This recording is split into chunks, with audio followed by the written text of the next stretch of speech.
Bonjour Léa. Bonjour. Alors, on regarde le Tout l'a dit d'il y a 20 ans, Oui, au mois de septembre. septembre. Bon, on commence par quoi? À la une, on trouve la fête du travail, laquelle on rapporte 2 accidents, malheureusement.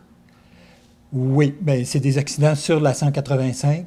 C'est des accidents qui, on le sait, à cette époque-là, la 185, c'est renommé pour être la route la plus meurtrière au Québec. Et heureusement qu'aujourd'hui, on a une bonne partie qui est faite. Puis on souhaite que ça se complète le plus tôt possible. Oui, absolument. Ici, on voit 4 organismes se regroupent sous un même toit. Oui, ici, il est question de 4 organismes qui sont dans le transcontinental.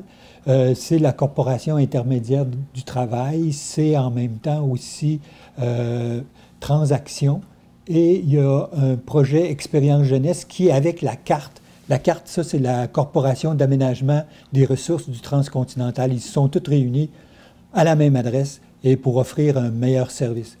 Ici, on peut lire que Desjely accueille le gala de l'entreprise de 1997. Oui, c'est il y a 20 ans. Je crois on prépare le 6e gala ou quelque chose du genre. Faut dire que les premiers galas, c'était la société touristique de l'époque qui organisait ça pour se faire du financement. Okay. Il allait chercher environ 13 à 15 000 $ pour permettre à la corporation de continuer à offrir ses services.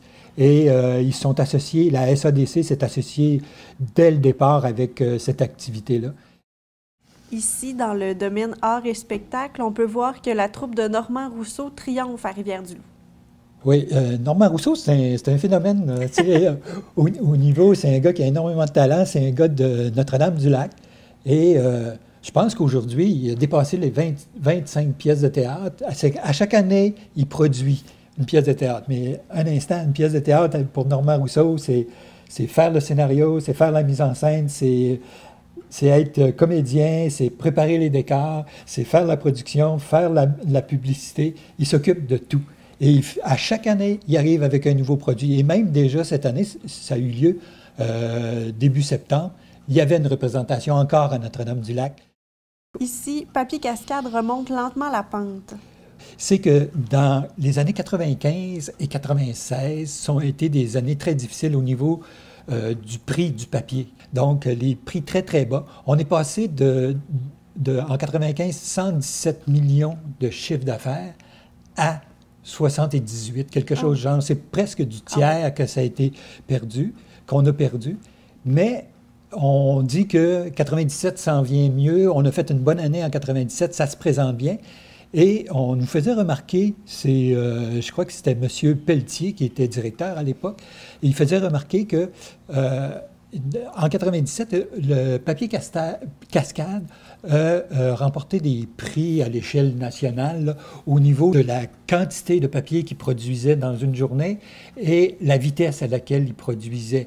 Et on nous faisait remarquer que dans les années, au début, quand ils ont commencé, on produisait environ 150 tonnes par jour et on faisait à la vitesse de 600 pieds à la minute.